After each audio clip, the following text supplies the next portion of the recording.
Hello students, स्वागत है आप सभी का हमारे इस चैनल डीएनएस यूजी क्लासेस में।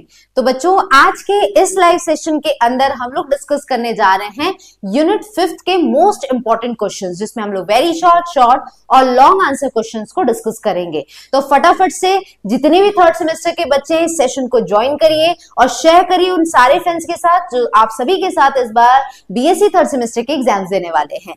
ठीक है, तो कल जैसा कि मैथ्स की जो एग्जाम्स थे आज था, जिसके वजह से कल क्लासेस जो थी वो मैथ्स की रही, इसीलिए मैं क्लासेस नहीं ले पाई। तो आज वो क्लासेस रह रही है। 5th यूनिट आज हो जाएगा, तो इसके बाद 2 यूनिट और बचेगा।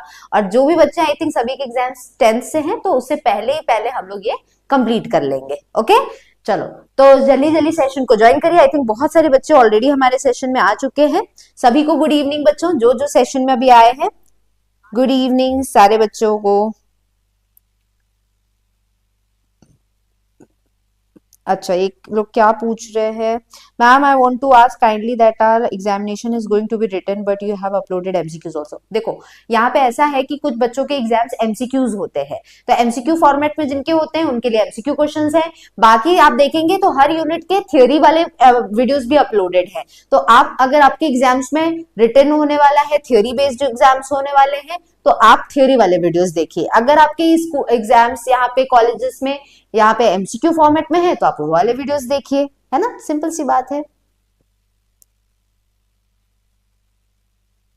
ओके, सभी लोग को गुड इवनिंग। अंकित, आयुष, खुशी 9 से है। ओके, प्रदीप, अंकिता, सभी को गुड इवनिंग बच्चों। आइए अब देरी नहीं करते हैं और सेशन में आगे बढ़ते हैं और देख लेते हैं क्या इंपॉर्टेंट चीजें हैं जो इस यूनिट से आपको पढ़नी है। इस यूनिट में कुछ ही टॉपिक्स ऐसे हैं जो बहुत इंपॉर्टेंट रहने वाले हैं। तो आइए देखते हैं इस यूनिट के मोस्ट इंपॉर्टेंट क्वेश्चंस को। ओके, सबसे पहला क्वेश्चन है हमारे पास, व्हाट इज फेनेटिक्स। अब अगर हम बात करें बच्चों इस यूनिट की, तो ये जो यूनिट 5th है बच्चों, इसके अंदर हमें कुछ ही टॉपिक्स है जहां से क्वेश्चंस पूछे जाते हैं। क्या वो टॉपिक्स होते हैं? सबसे पहला है फिनेटिक्स के बारे में, यहां से क्वेश्चंस रहते हैं। उसके अलावा अगर हम देखें तो बायोमेट्रिक से क्वेश्चन रहता है, क्लाडिस्टिक से रहता है, जैसे कि मोनोफिलेटिक, पॉलीफिलेटिक और पैराफिलेटिक ग्रुप्स क्या होते हैं। ये सबसे इंपॉर्टेंट है इस यूनिट में, अगर हम कहें तो यहां से क्वेश्चन जरूर आते हैं। और लास्ट में आता है प्लीसियोमॉर्फी और एपोमॉर्फी। तो ये चीजें हैं जो कि आपको इसमें अच्छे से देखनी रहेगी। इतने ही टर्म्स को, इतने ही टॉपिक्स को हमें समझना है। हालांकि दिक्कत ये आती है कि ये यूनिट जो है ये अपने आप में थोड़ा कॉम्प्लिकेटेड है। यहाँ के टर्म्स ऐसे लगते हैं, ऐसा लगता है पहली बार सुना है। तो आप लोग को मैं सिर्फ टर्म्स बताऊंगी कि वो टर्म्स है क्या, और देखिएगा आप समझ जाएंगे एक बार में। ये यूनिट अपने आप में बहुत टफ नहीं है। अगर टर्म्स क्लियर हो जाएंगे कि किसका मतलब क्या निकल रहा है, तो आप इसके बारे में बड़े आसानी से एग्जाम्स में लिख लेंगे। ओके, तो सबसे पहला क्वेश्चन हमारे पास है, व्हाट इज फिनेटिक्स, जो कि आपको शॉर्ट आंसर में भी आ सकता है और लॉन्ग आंसर में भी आ सकता है। लॉन्ग आंसर में कैसे पूछेगा उसको बाद में देख लेंगे, पहले देखते हैं शॉर्ट आंसर क्वेश्चन के लिए। तो फिनेटिक्स क्या होता है बच्चों? ये जो पूरा यूनिट है ना, इसमें बात की गई है टैक्सोनॉमी के ऊपर, प्लांट टैक्सोनॉमी के ऊपर। और टैक्सोनॉमी का मतलब होता है प्लांट की ग्रुपिंग करना। और जब हम प्लांट को ग्रुप करते हैं ना, किसी भी प्लांट है, एनिमल है, जिसकी की भी हम ग्रुपिंग करते हैं, तो हम उसमें कुछ ना कुछ उसके कैरेक्टर देखते हैं। हम देखते हैं कि उसके कैरेक्टर दूसरे वाले प्लांट से कितना मेल जोल खा रहे हैं और कितने डिफरेंट निकल रहे हैं। तो उसी के लिए टैक्सोनॉमी जब भी हम करेंगे, प्लांट्स की जब भी हम ग्रुपिंग करेंगे, हमें कुछ चीजों का ध्यान देना पड़ता है। यानी कि प्लांट ए और बी में क्या सिमिलैरिटी है, प्लांट ए और बी में क्या डिफरेंट है, कैसे ये डिसिमिलर है, ये सारी चीजों का ध्यान हमें देना पड़ता है। अगर इसमें हम लोग सबसे पहले बात करें तो फिनेटिक्स है क्या, तो फिनेटिक्स का मतलब है यहाँ पे ये एक अटेम्प्ट है, ये कैसा है जिसमें हम लोग कोई भी ऑर्गेनिज्म को क्लासिफाई करते हैं उसकी ओवरऑल किस चीज पे, सिमिलैरिटी के बेसिस पे। भाई अगर हमें 2 प्लांट है ए और बी और उसको हमें एक ही ग्रुप में रखना है, तो हम क्यों रख रहे हैं? क्योंकि हमें पता चले कि भाई ए और बी जो है इसमें कुछ ना कुछ सिमिलरिटी है। तो ये यहाँ पे फेनिन का मतलब होता है टू अपीयर। ठीक है, तो अपीयरेंस के बारे में इसमें बात करता है फिनेटिक्स में। और ये बोलता क्या है कि एक ऐसा अटेम्प्ट है जिसकी मदद से हम लोग प्लांट्स को यहाँ पे ग्रुपिंग करते हैं, उसकी टैक्सोनॉमी करते हैं। किस बेसिस पे? उसकी सिमिलैरिटी के बेसिस पे। साथ ही साथ उसकी सिमिलैरिटी हम किस बेसिस पे देखते हैं? ज्यादातर उसका बाहरी कैरेक्टर्स पे, यानी कि मॉर्फोलॉजिकल कैरेक्टर्स के बेसिस पे हम उसकी प्लांट्स की ग्रुपिंग करते हैं। ठीक है, रिगार्डलेस ऑफ देयर फाइलोजेनी और इवोल्यूशनरी रिलेशन। हम ये नहीं देखते कि उसकी फाइलोजेनी कैसी है। फाइलोजेनी क्या होता है, इस टर्म को भी जान लो। फाइलोजेनी का मतलब है यहाँ पे कि वो अपने एम्ब्रियो से कितना रिजेंबल कर रहा है, ठीक है, या पास्ट से अपने एंसेस्टर से उसका मेलजोल कितना है, ठीक है। एंसेस्टर सिमिलैरिटी, एंसेस्टर सिमिलैरिटी का मतलब है कि ये अपने पूर्वजों से, एंसेस्टर्स का मतलब पूर्वज होता है, तो मतलब अगर कोई प्लांट ए और बी है और वो कहीं ना कहीं मान लेते हैं एक जेड प्लांट से निकल कर आया है और वो जेड प्लांट यहाँ पे उसका क्या है, उसका पूर्वज है, उसका एंसेस्टर है, तो हम ये नहीं देखते हैं कि वो जेड प्लांट से निकल कर ए और बी आया है कि नहीं। फिनेटिक्स के माध्यम से हम प्लांट की ग्रुपिंग उस तरह से करेंगे जिसमें हमें पता चले कि भाई ए और बी प्लांट मॉर्फोलॉजिकली यानी एक्सटर्नली कितना एक दूसरे से मेलजोल खा रहे हैं, कितने सिमिलर है। तो हम यहाँ पे जो सिमिलैरिटी देखते हैं वो एंसेस्ट्रल सिमिलैरिटी नहीं देखते हैं। एंसेस्ट्रल सिमिलैरिटी के लिए एक टर्म यूज होता है फाइलोजेनी, तो फाइलोजेनी हम यहाँ नहीं देखते हैं, हम यहाँ पे देखते हैं मॉर्फोलॉजिकल सिमिलैरिटी और क्या एक चीज नहीं देखते, इवोल्यूशनरी हिस्ट्री भी नहीं देखते हैं, यानी वो जहां से डेवलप करके आए हैं उस हिस्ट्री को भी हमें नहीं देखना होता है। तो आई थिंक आपको फिनेटिक्स वेरी शॉर्ट आंसर क्वेश्चन में क्लियर होगा। भाई ये एक ऐसा प्रोसेस है जिसकी मदद से हम लोग प्लांट की ग्रुपिंग करते हैं, हालांकि क्या माध्यम है, क्या बेसिस है ग्रुपिंग करने का, उसके मॉर्फोलॉजिकल सिमिलैरिटी की बेसिस पे, उसके बाहरी प्लांट के बाहरी स्ट्रक्चर में कैसा मेलजोल है दो तीन प्लांट के बीच में, उस बेसिस पे हम उन दो तीन प्लांट की ग्रुपिंग करेंगे, चाहे एक ही ग्रुप में करेंगे अगर सिमिलर हुए तो, और अगर डिसिमिलर हुए अलग अलग देखने में हुए तो अलग अलग जगह ग्रुपिंग करेंगे। इस तरह से ये रहता है। अच्छा, कुछ लोग के पेपर यहाँ पे 19th को हैं, कुछ लोग के पेपर यहाँ पे जल्दी हो रहे हैं, 9th 10th को भी है। कोशिश मेरी ये रहेगी बच्चों मैं सारे यूनिट करा दूं। 5th हो ही गया है, एक आपका यहाँ पे आप देखते होंगे कि कंप्यूटर एप्लीकेशंस पे, तो वो मैं नहीं पढ़ाने वाली, वो वाला यूनिट वो आपको अपने से पढ़ना होगा, कंप्यूटर में आप लोग को नहीं पढ़ा सकती। तो उसके अलावा 2 यूनिट और बचेगी 5th या 9th के बाद में, ठीक है। तो वो दोनों 2 यूनिट मैं आप लोग को बताऊंगी, ठीक है। जितने लोग का अभी 10-15 दिन है उसमें तो कोई दिक्कत ही नहीं है फिर, ठीक है।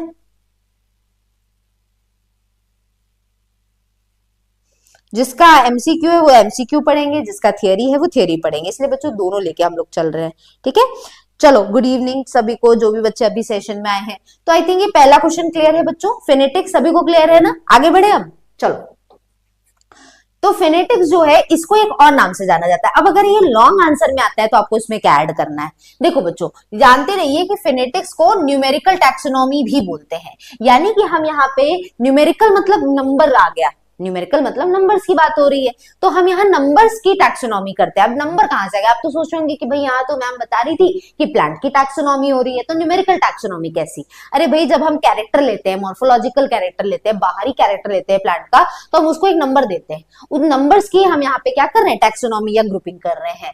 तो फेनेटिक सिस्टम के अगेंस्ट में जो फाइलोजेनेटिक सिस्टम है, अब अगर फाइलोजेनी आ गया तो फाइलोजेनिक सिस्टम में किसके ऊपर काम बात होती है, इवोल्यूशनरी रिलेशनशिप में, यानी उसके पूर्वज कौन है, एंसेस्टर कौन है। तो फाइलोजेनेटिक सिस्टम अलग काम करता है, वहां वो पूर्वजों को सिमिलर और डिसिमिलर देखकर ग्रुपिंग करता है, लेकिन फिलहाल के लिए हम फिनेटिक्स की बात कर रहे हैं, या तो दूसरे शब्दों में कहो तो न्यूमेरिकल टैक्सोनॉमी की बात कर रहे हैं, जहां पे हम प्लांट्स के बाहरी कैरेक्टर को नंबर देते हैं और उसी के नंबर को हम क्या करते हैं, ग्रुपिंग करते हैं या टैक्सोनॉमी करते हैं, ठीक है। अब इसी में आते हैं एक टर्म बायोमेट्रिक्स। तो ये एक रिसर्च है, स्टैटिस्टिकल रिसर्च है जो कि बायोलॉजिकल फेनोमेनन के ऊपर की जाती है। अभी इसके बारे में हम आगे भी देखेंगे। तो बायोमेट्रिक्स ज्यादातर क्या बताती है, हमें किसी भी चीज का एक डेटा देती है, जैसे कि अगर हम यहाँ पे बात कर रहे हैं बायोलॉजिकल प्रोसेस कोई चल रही है तो उसका एक ग्राफ या उसका स्टैटिस्टिक्स को वो बताएगी, है ना, उसका क्या रिजल्ट निकल कर आया उसके बारे में बायोमेट्रिक्स बताते हैं। न्यूमेरिकल टैक्सोनॉमी तो क्या हो गया भाई, एक ऐसी टेक्निक हो गई जिसकी मदद से हम प्लांट्स को क्लासिफाई करते हैं, कौन से मेथड से, न्यूमेरिकल मेथड से। तो आपको यहाँ 2 चीजें कंक्लूड होनी चाहिए कि भाई फेनेटिक्स जो है उसमें प्लांट के मॉर्फोलॉजिकल कैरेक्टर को ग्रुपिंग किया जाता है, उसी को ध्यान में रखते हुए, और दूसरी चीज कि यहाँ पे जो भी फेनेटिक्स है उसका दूसरा नाम न्यूमेरिकल टैक्सोनॉमी है, ठीक है। तो फेनेटिक्स जो एक न्यूमेरिकल इवैल्यूएशन है, किस बेसिस पे, जो प्लांट्स के बीच में सिमिलैरिटी है या तो फिर क्या उनके बीच में डिफरेंसेस है, उसी के बीच में बेसिस पे हम यहाँ पे ग्रुपिंग या टैक्सोनॉमी करते हैं। अब यहाँ जो कॉन्सेप्ट है वो किसने दिया था, माइकल एडमसन ने दिया था, जो कि एक फ्रेंच बॉटनिस्ट थे 18th सेंचुरी में। कई बार इसीलिए इसको अडांसोनियन टैक्सोनॉमी भी कहते हैं, इसको आपको याद रखना होगा, ओके तो तीन नाम आपको निकल कर आए, फेनेटिक्स निकल कर आया, दूसरा न्यूमेरिकल टैक्सोनॉमी और तीसरा नाम क्या निकल कर आया, एडेंसोनियन टैक्सोनॉमी। इन तीनों में से किसी भी नाम से आपको क्वेश्चन जो है वो पूछा जा सकता है। स्नीथ और सोकल ने यहाँ पे एक पेपर दिया था, पब्लिश किया एक पेपर जिसका नाम था प्रिंसिपल्स ऑफ न्यूमेरिकल टैक्सोनॉमी, जिसमें उन्होंने बताया कि कौन से रूल्स को ध्यान में रखते हुए हमें न्यूमेरिकल टैक्सोनॉमी प्लांट्स की करनी है। फेनेटिक रिलेशनशिप जो है वो ऑर्गेनिजम्स के बीच के मॉर्फोलॉजिकल कैरेक्टर के रिलेशन को बताती है। मॉर्फोलॉजी मतलब बार बार मैं बता रही हूँ बाहरी ढांचा, जैसे कि अगर सपोज करते हैं प्लांट ए है और प्लांट बी है, तो प्लांट ए में हमें पता चला कि एक ही नोड से दो लीफ निकल रही है, और बिल्कुल उसी तरह हमें पता चला प्लांट बी में भी यहाँ पे एक नोड से दो लीफ निकल रही है। वही एक प्लांट सी भी है जिसमें एक नोड से एक ही लीफ निकल रही है, और आपने इसे पहले पढ़ लिया होगा कि इसको बोलते हैं, अरेंजमेंट ऑफ लीफ को बोलते हैं यहाँ पे फिलोटैक्सी। और यहाँ पे आप देख रहे हैं जब आमने सामने लीफ होती है तो इसको ऑपोजिट टाइप का बोलते हैं, और जब ऊपर नीचे लीव्स होती है तो इसको अल्टरनेट टाइप की फिलोटैक्सी कहते हैं।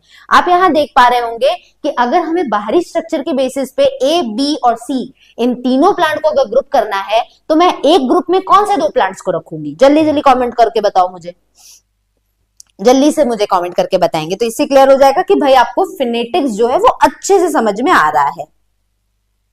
क्लियर अगर नहीं दिख रहा है बच्चों तो अपना जो वीडियो क्वालिटी है साइड में आपको एक सेटिंग का आइकन दिख रहा होगा, उस पर टैप करके वीडियो क्वालिटी बढ़ा लीजिए, ठीक है। हमारे तरफ से एकदम बढ़िया दिख रहा है।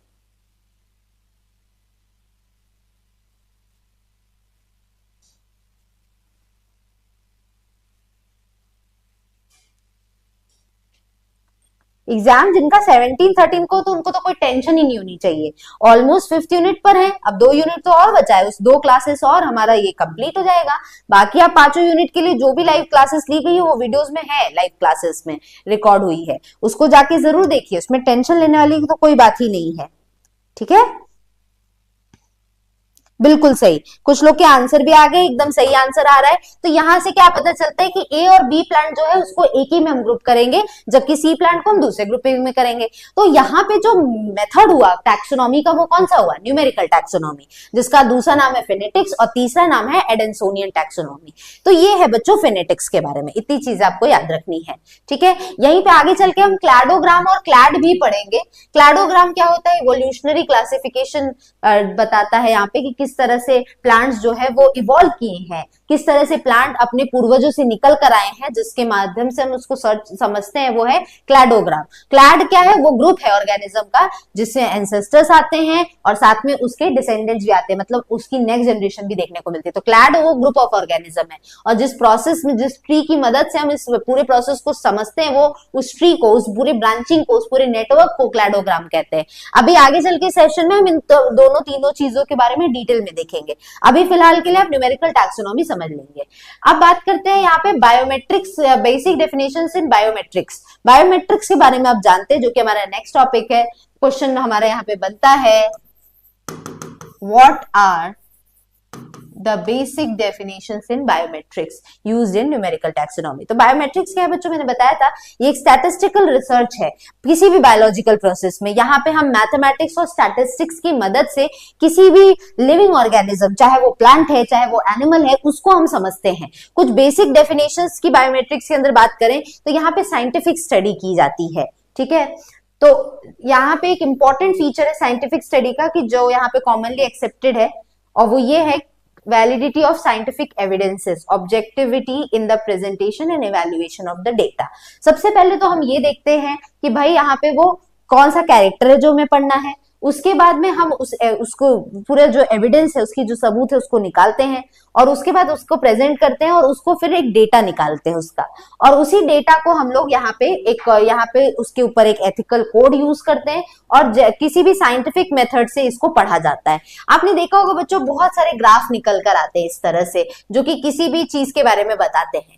सपोज करो कोई एक एरिया है जहां पे कोई कुछ लोग हैं जो कि एक पर्टिकुलर प्रोडक्ट ये यूज कर रहे हैं, दूसरे कुछ लोग हैं जो कि दूसरा प्रोडक्ट यूज कर रहे हैं, तो आप देखते हैं ना डेटा निकल कर आती है। तो बिल्कुल उसी तरह से बायोमेट्रिक्स के अंदर हम देखते हैं कि यहाँ पे क्या होता है, हम बायो वर्ड आ गया ना, तो बायो मतलब लिविंग ऑर्गेनिज्म। अब जैसे आप सोचते होंगे कि बायोमेट्रिक्स क्या है, जैसे जो आप थंब प्रिंट लगाते हैं तो आपकी वो इन्फॉर्मेशन बताता है ना। जैसे कि अगर आपको कहीं जाना है या आप कहीं पे जॉब वॉब करते हैं तो आप बायोमेट्रिक लगाते हैं, जो आपके अटेंडेंस कहलाता है एक तरह से।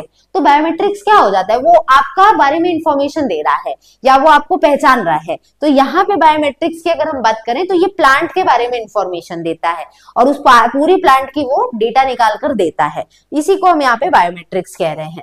अब न्यूमेरिकल टैक्सोनॉमी आई थिंक अभी आपको पूरी तरह से क्लियर हो चुका है। ये एक ऐसे टाइप का क्लासिफिकेशन है जहां पे हम न्यूमेरिकल कंपैरिजन करते हैं बहुत सारे कैरेक्टर्स के बीच में और फिर उन कैरेक्टर्स को एक या तो डिफरेंट ग्रुप्स के अंदर रखते हैं उनके सिमिलैरिटी और डिफरेंसेस के बेसिस पे, ठीक है। और ये जो कॉन्सेप्ट है अडाल्सन ने दिया था, याद रखिएगा। एमसीक्यू क्वेश्चन से पूछता है कि भाई न्यूमेरिकल टैक्सोनॉमी टर्म किसने दिया था, तो याद रखेंगे अडाल्सन ने। और आगे चल के स्नीथ और स्नोकल ने यहाँ पे क्या किया था, इसको पब्लिश किया था अपने यहाँ पे पेपर में जिसका नाम था प्रिंसिपल्स ऑफ न्यूमेरिकल टैक्सोनॉमी, ठीक है। उसके बारे में इस पेपर में बताया गया था। अब प्रिंसिपल्स यहाँ पे इसके क्या कहते हैं, जितने ज्यादा कैरेक्टर्स हैं उतना ज्यादा बेटर तरीके से क्लासिफिकेशन होगा और हर एक कैरेक्टर को हमें भाई इक्वल वेटेज देना है, मतलब हर एक कैरेक्टर को इंपॉर्टेंस देनी है। और क्लासिफिकेशन जो है वो फेनेटिक सिमिलैरिटी के बेसिस पे होगी, यानी कि जो बाहरी मॉर्फोलॉजिकल सिमिलैरिटी है उसके बेसिस पे क्लासिफिकेशन होगा। तो ये इसका प्रिंसिपल्स है, ठीक। नेक्स्ट क्वेश्चन आता है व्हाट आर ओटीयूज। ओटीयूज क्या होते हैं, ऑपरेशनल टैक्सोनॉमिक यूनिट्स। ये ओटीयूज क्या होते हैं, ये भी कई बार शॉर्ट आंसर क्वेश्चन में पूछा जाता है। किसमें पूछा जाता है बच्चों, शॉर्ट आंसर क्वेश्चंस में। प्रिंसिपल्स क्या होते हैं बच्चों, प्रिंसिपल्स यहाँ पे ये बता रहा है कि भाई हमें अगर न्यूमेरिकल टैक्सोनॉमी करनी है तो हमें क्या चीजें हैं जो कि ध्यान देनी है। अगर सपोज करो दो प्लांट्स है, 3 प्लांट्स हमने लिया था, हमने लिया एक में लीफ का अरेंजमेंट 2 में सेम था और एक में अलग था। अब सपोज करो हम इसी के साथ साथ ये भी देख रहे हैं कि जो स्टेम है वो ग्रीन है या नहीं। अब हमें पता चलता है कि 2 स्टेम ग्रीन है, एक स्टेम ब्राउन है, ये वाली ब्राउन है, ये 2 प्लांट का स्टेम जो है वो ग्रीन है। अब ऐसे में ये नहीं है कि हम किसी सिर्फ यहाँ पे लीफ वाले कैरेक्टर को ही लेकर ग्रुपिंग करेंगे, साथ ही साथ हमें स्टेम कलर को भी ध्यान में रखना है। तो यही कह रहा है कि अगर हम एक तो जितने ज्यादा प्लांट होंगे उतना बढ़िया तरीके से क्लासिफिकेशन होगा। दूसरा प्रिंसिपल कहता है कि हर एक कैरेक्टर को वेटेज देना है, मतलब अगर हम लीफ को वेटेज दे रहे हैं, उसको इंपॉर्टेंस देकर उसका क्लासिफिकेशन कर रहे हैं प्लांट का, तो हमें प्लांट जो स्टेम है उसका कलर को भी उतनी इंपॉर्टेंस देनी है। और तीसरा कह रहा है क्लासिफिकेशन जो है वो किस बेसिस पे होना चाहिए, जो स्ट्रक्चर हमें दिख रहा है, जो कैरेक्टर हमें दिख रहे हैं उसी कैरेक्टर को लेकर हमें प्लांट की ग्रुपिंग करनी है।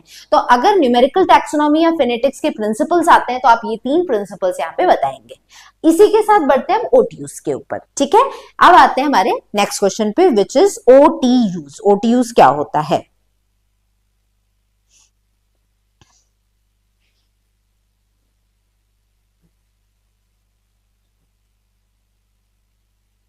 जिनका भी 10th को भी एग्जाम है एकदम टेंशन नहीं लेना है, जितनी भी क्लासेस है बाकी सब उसको देख लीजिए आप। इससे पहले वाले फर्स्ट सेकंड थर्ड फोर्थ ये 4 यूनिट्स, खासकर मैं कहूंगी जितने भी 3rd सेमेस्टर के बच्चे हैं एक चीज ध्यान से समझ लो, यूनिट 3rd और यूनिट 4th को बहुत बढ़िया से पढ़ेंगे। और यूनिट 8 तो बहुत आसान है, बहुत ही ज्यादा आसान है। गार्डन पढ़ना है और आप लोग देखेंगे कि अलग अलग टाइप के गार्डन्स कैसे होते थे, एस्थेटिक वैल्यू है, एकदम सिंपल है वो यूनिट। 8वां यूनिट जो है 3rd सेमेस्टर में, शुरू के 4 यूनिट्स ही सबसे टफ हैं। अगर आपने इसको बढ़िया से पढ़ लिया तो बाकी आपके लिए 5th 8th और 7th ये सारे यूनिट्स भी इजी हो जाएंगे, ठीक है ना। तो टेंशन एकदम नहीं लेना है, बस बढ़िया से पढ़ते रहिए सारे सब्जेक्ट्स को। आगे बढ़ेंगे और अब देखते हैं ओटीयूज क्या है। तो बच्चों नेक्स्ट क्वेश्चन है what are OTUs. Any sample item और individual which is selected used for analysis. कोई भी कैरेक्टर, कोई भी ऑब्जेक्ट हमने लिया जिसके लिए हम उसको पूरा आकलन उसका करते हैं, उसका पूरा एनालिसिस करते हैं, उसको बोलते हैं ओटीयू, ठीक है, ऑपरेशनल टैक्सोनॉमिक यूनिट। और ये किसका बेसिस है, न्यूमेरिकल टैक्सोनॉमी में यूज होने वाला ये टर्म है। क्या है ये, ओटीयूज। अब ये क्या हो सकता है भाई, किस चीज का आकलन हम करेंगे, किस चीज के एनालिसिस करेंगे। तो अब अगर हम बॉटनी में देख रहे हैं तो इसके अंदर हम किसी प्लांट का कैरेक्टर ले रहे हैं, प्लांट का स्टेम कलर ले रहे हैं, प्लांट का लीफ का अरेंजमेंट देख रहे हैं, प्लांट का फ्लावर का अरेंजमेंट देख रहे हैं, उसका टाइप देख रहे हैं। तो ये जो ओटीयू है वो कुछ भी हो सकता है, वो एक प्लांट हो सकता है, उसकी कोई एक स्पीशीज हो सकती है, उसका कोई जीनस हो सकता है, उसकी बहुत बड़ी फैमिली भी हो सकती है। जैसे आपने 3rd और 4th यूनिट पढ़ा तो सोलेनेसी फैमिली है, उस पूरी फैमिली को भी ले लिया वो भी ओटीयू कहलाएगी। अगर उसका हमने पूरा ऑर्डर ले लिया या क्लास ले लिया वो भी फैमिली, वो भी पूरी तरह से ओटीयू कहलाएगी। तो ओटीयूज और कुछ नहीं है, जो सैंपल, जो चीजें हम यूज करते हैं न्यूमेरिकल टैक्सोनॉमी में, प्लांट की ग्रुपिंग के लिए, उसी को ओटीयूज कहते हैं। एकदम सिंपल भाषा में समझो तो ऑपरेशनल टैक्सोनॉमिक यूनिट्स। तो ये कहता है भाई कोई भी इंडिविजुअल, कोई भी आइटम, कोई भी प्रोजेक्ट, जो ऑब्जेक्ट जो कि हम सिलेक्ट करते हैं पूरी तरह से न्यूमेरिकल टैक्सोनॉमी के अंदर उसके एनालिसिस के लिए, उसी को ओटीयू कहते हैं। तो ओटीयू के अंदर मैंने कहा ना कुछ भी आएगा, एक इंडिविजुअल, कोई स्पीशीज, कोई जीनस, फैमिली, ऑर्डर, क्लास, कुछ भी आएगा। ठीक है, तो in case OTU is above level of individual, अगर इंडिविजुअल लेवल के ऊपर का अगर कोई ओटीयू है तो यहाँ पे रिलेशनशिप हमें पता होना चाहिए। जैसे कि अगर कोई हम बात करें, कोई जेनेरा है, कोई जीनस अगर हमने लिया है तो वो एक ओटीयू है, तो इसके लिए रिप्रेजेंट करने के लिए उसके अंदर डिफरेंट स्पीशीज भी आनी चाहिए, क्योंकि जीनस के अंदर क्या होता है, डिफरेंट स्पीशीज आती है। तो अगर हम जीनस एक ओटीयू के तौर पर यूज कर रहे हैं तो उसके अंदर जितनी भी अलग अलग स्पीशीज आती है, S1, S2, S3, ये सारे स्पीशीज को भी हमें लेना होगा, तभी हम बेटर तरीके से क्लासिफिकेशन कर पाएंगे, फिनेटिक्स कर पाएंगे। तो फिनेटिक्स में यूज होने वाले सैंपल्स को ओटीयूज कहते हैं। सिंपल है ना। मेथड और प्रोसीजर क्या है भाई न्यूमेरिकल टैक्सोनॉमी का। अब बात करते हैं किस तरीके से हम लोग न्यूमेरिकल टैक्सोनॉमी करते हैं। तो इसके लिए हम लोग कोई भी टैक्सा सिलेक्ट करेंगे। टैक्सा यानी कि ग्रुप, याद रखो, टैक्सा यानी कि ग्रुप। तो सबसे पहले हमें ग्रुप सिलेक्ट करना है, यानी ओटीयू सिलेक्ट करना है भाई, है ना। हमें सिलेक्ट करना है कि हमें कोई प्लांट का जीनस लेना है, स्पीशीज लेना है, फैमिली लेना है, कि ऑर्डर लेना है, कि क्लास लेना है, या कोई एक सिंपल एक ही प्लांट लेना है। उस चीज को हमें सबसे पहले सिलेक्ट करना है भाई। जो चीज एनालाइज करेंगे तभी ना न्यूमेरिकल टैक्सोनॉमी करेंगे, तो पहले तो सैंपल चाहिए। तो सबसे पहला स्टेप क्या है, ओटीयू लेना। दूसरा स्टेप क्या है, कैरेक्टर्स लेना। जो जो कैरेक्टर्स को हमें लेकर क्लासिफिकेशन करना है उस कैरेक्टर को चूज करेंगे। तीसरे में क्या करेंगे, क्लस्टर एनालिसिस करेंगे। क्लस्टर एनालिसिस मतलब अब हमने कैरेक्टर ले लिया, 2 प्लांट है, 3 प्लांट है, अब इसके हम कौन कौन से कैरेक्टर सिमिलर मिल रहे हैं, उससे क्या ग्रुपिंग होगी। तो इस तरह से हम लोग एनालिसिस करेंगे। फिर यहाँ पे टैक्सोनॉमिक रिलेशनशिप निकालेंगे ओटीयूज के बीच में। हमारे पास स्पीशीज था, सपोज करो एक जीनस लिया हमने और उस जीनस के अंदर हमें स्पीशीज मिली S1, S2, S3। अब हम लास्ट में देखेंगे कि क्या रिलेशन है S1 का S2 के साथ, S1 का S3 के साथ, S2 का S3 के साथ। इस तरह से हम सारे रिलेशन को देखेंगे और फिर हम लास्ट में क्लासिफिकेशन करेंगे। किस बेसिस पे, जो भी सिमिलैरिटी हमें मिली है अलग अलग प्लांट्स के बीच में, चाहे वो प्लांट A हो, B हो और C हो। तो ये है पूरा स्टेप और पूरा प्रोसीजर न्यूमेरिकल टैक्सोनॉमी करने का। क्लियर है ये चीज। चलो आगे बढ़े। अब यहाँ पे देखो पूरा स्टेप बाय स्टेप हमने इधर बताया कि किस तरह से सिलेक्शन हम करेंगे कैरेक्टर्स का, फिर यूनिट कैरेक्टर्स लेंगे, फिर कैरेक्टर की वेगिंग करना। तो आइए एक एक करके इसको समझ लेते हैं कि किस तरह से हम लोग न्यूमेरिकल टैक्सोनॉमी में क्या क्या मेथड है जो कि इस्तेमाल होते हैं। ठीक है, एग्जाम है देखो, तो आज बहुत सारे बच्चे हमारे साथ इस सेशन में जुड़ रहे हैं, है ना। जब लास्ट मोमेंट आएगा एग्जाम में तो सोचते हैं मैम अब आज सारी क्लास में सब कुछ मुझे बता दे और मेरा एग्जाम एकदम सबसे बढ़िया से चला जाए। तो भाई ऐसा नहीं है। आपको अभी इस क्लास के अलावा भी बाकी के शुरू के 4 यूनिट्स के भी क्लासेस को भी देखना है, जो कि ज्यादा इंपॉर्टेंट है। इनफैक्ट यूनिट 3rd और 4th का वीडियो जरूर देखिएगा, लाइव सेशन में आपको मिल जाएगा, उधर जाके जरूर देखेंगे उसे, क्योंकि वहां से बहुत क्वेश्चंस आते हैं, वो बहुत इंपॉर्टेंट भी है वो यूनिट। ये कुछ यूनिट्स ऐसे हैं जहां से अगर आप एक बार भी पढ़ेंगे तो आपको ये कॉन्सेप्ट क्लियर हो जाएगा। लेकिन 3rd और 4th यूनिट को आपको याद करना होगा, उसमें बहुत सारे फॉर्मूला है। कैसा फॉर्मूला है, फ्लोरल फॉर्मूला है, फ्लोरल डायग्राम है, तो वो सब आपको याद रखना होगा।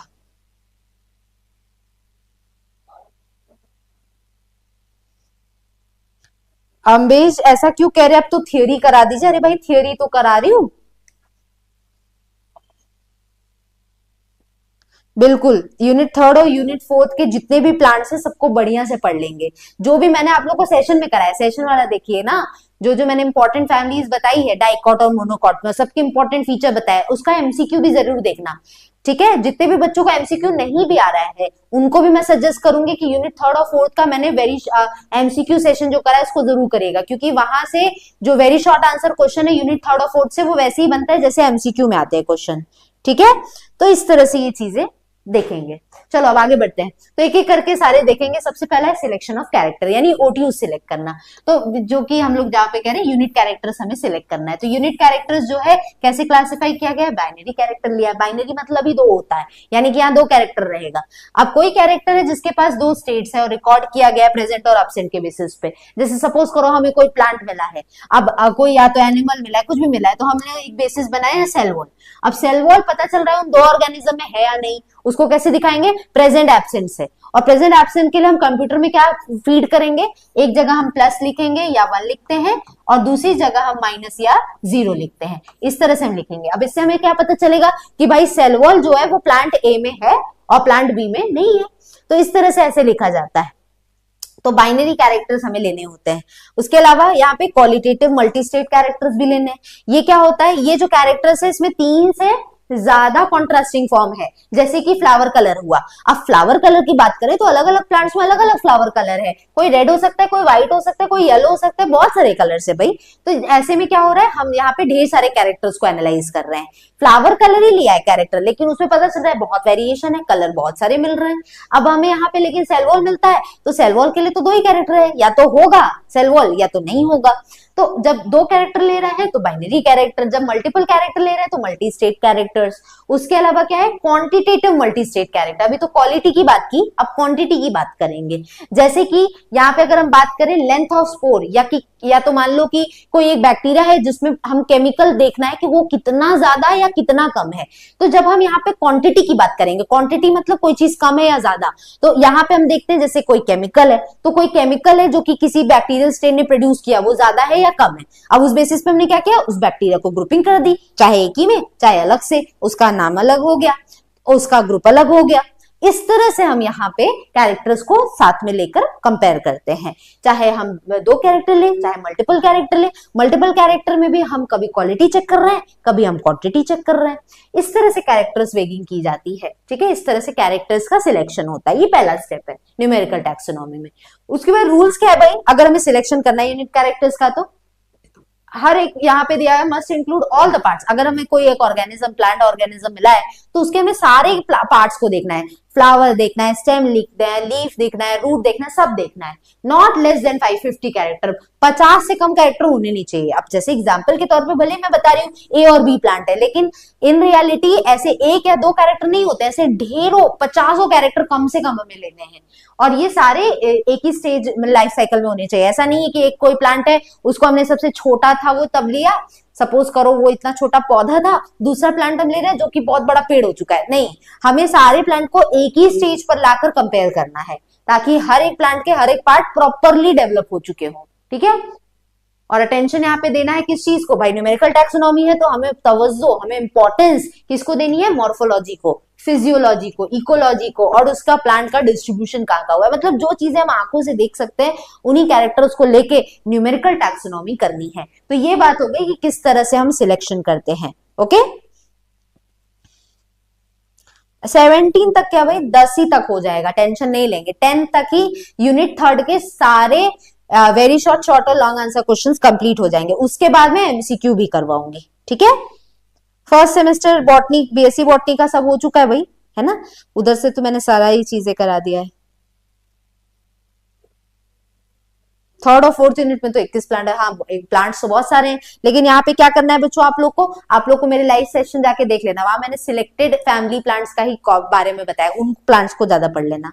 बाकी आपके पास अगर टाइम है तो आप और भी देख सकते हैं, ऐसा कुछ नहीं है, कोई बाउंडेशन नहीं है। ओके, तो ये हो गया यूनिट कैरेक्टर्स का सिलेक्शन। अब आते हैं हमारे कैरेक्टर वेगिंग पे। अब कैरेक्टर जो हमने सिलेक्ट कर लिया, अब उसको हम नापतोल करेंगे। कैसा नापतोल, इक्वल वेगिंग। मतलब यहाँ पे भाई ये तो रूल में भी कहा गया है न्यूमेरिकल टैक्सोनॉमी में कि हमें किसी भी कैरेक्टर को, एक को कम इंपॉर्टेंस एक को ज्यादा इंपॉर्टेंस नहीं लेनी है, हर एक कैरेक्टर को इक्वली ट्रीट करना है, ठीक है। तो यही चीज है, हर एक कैरेक्टर जो हमने लिया है उसको इक्वल वेटेज देना है, इक्वल इंपॉर्टेंस देनी है। अगर एक प्लांट का लीफ का अरेंजमेंट लिया है तो उस प्लांट के लीफ अरेंजमेंट के साथ फ्लावर का अरेंजमेंट भी देखना है, उसके साथ हमें स्टेम का कलर भी देखना है, उसके साथ हमें रूट का टाइप भी देखना है कि टैप रूट है कि फाइब्रस रूट है। हर एक कैरेक्टर को हमें यहाँ पे इंपॉर्टेंस देकर सब कुछ देखना है। तो यही कह रहा है इक्वल वेगिंग, हर कैरेक्टर को इक्वल इंपॉर्टेंस। उसके बाद आता है सक्सेसिव वेगिंग। अब सक्सेसिव वेगिंग क्या है भाई, यहाँ पे जो कैरेक्टर्स है जो सबसे कम यहाँ पे यूनिक है, ठीक है, उनको हम कम इंपॉर्टेंस देते हैं। अब सपोज करो हम देख रहे हैं कि प्लांट में लीफ है या नहीं। अब ये तो बहुत ही कॉमन कैरेक्टर है ना भाई, हर एक प्लांट में और कुछ हो या ना हो पत्तियां जरूर होती हैं। हाँ, अब लेकिन अगर हम बात करेंगे कि पेटल्स है या नहीं, तो ऐसे में हमें पता चलेगा कि कुछ प्लांट ऐसे होते हैं जिनके फ्लावर में पेटल होता है, पंखुड़ियां होती हैं, कुछ में नहीं भी होती हैं। तो ऐसे में हमें क्या मिलेगा कि हमें दो चीज, यहाँ ये कॉमन कम है, पेटल्स का होना ना होना कम कॉमन है, लेकिन लीफ का होना ना होना, स्टेम का होना ना होना प्लांट में बहुत कॉमन है। तो जो बहुत ज्यादा कॉमन कैरेक्टर है उनको हम कम इंपॉर्टेंस देते हैं, और जो बहुत ज्यादा यूनिक कैरेक्टर है उसको हम ज्यादा इंपॉर्टेंस देते हैं। जैसे याद करो, मैंने आप लोग को जब यहाँ पे एंजियोस्पर्म फैमिलीज के बारे में बता रही थी आप लोग को, यूनिट 3 और 4 के बारे में, तो वहां पे मैंने आपको बताया था कि एक फैमिली है जिसको मिल्क वीड फैमिली कहते हैं। इसलिए बोलते हैं क्योंकि ये एक ऐसा वीड है जिसके अंदर से मिल्की लैटेक्स निकलता है, मिल्क जैसा सिक्रीशन होता है। अब ये मिल्क वीड फैमिली किसका नाम था? अब कहीं ना कहीं इसको हम बार बार क्यों बोलते हैं? क्योंकि ये एक यूनिक कैरेक्टर है जो एक या दो ही प्लांट में है। अब यूनिक कैरेक्टर को हम हमेशा ज्यादा इंपॉर्टेंस देंगे, और जो जनरल कैरेक्टर है हर प्लांट में उसको हम कम इंपॉर्टेंस देंगे। तो सक्सेसिव वेगिंग इसको कहते हैं कि एक कैरेक्टर को हमने जो कॉमन है उसको कम इंपॉर्टेंस दी, और जो कम कॉमन है जो यूनिक है कुछ ही प्लांट में उसको हमने ज्यादा इंपॉर्टेंस दी। तो इसको बोलते हैं सक्सेसिव वेगिंग करना। क्लियर है ये चीज? पेपर में कैसे लिखना है इसके लिए मैंने एक वीडियो है जो कि आपको अभी रिसेंटली अपलोड हुआ होगा, वीडियोस वाले सेक्शन में जाके देखिए, उसमें मैंने प्रॉपर्ली हर स्टेप बताया है कि पेपर लिखते समय आपको क्या ध्यान देना है, किस कैसे आप बहुत बढ़िया तरीके से स्कोर कर सकते हैं।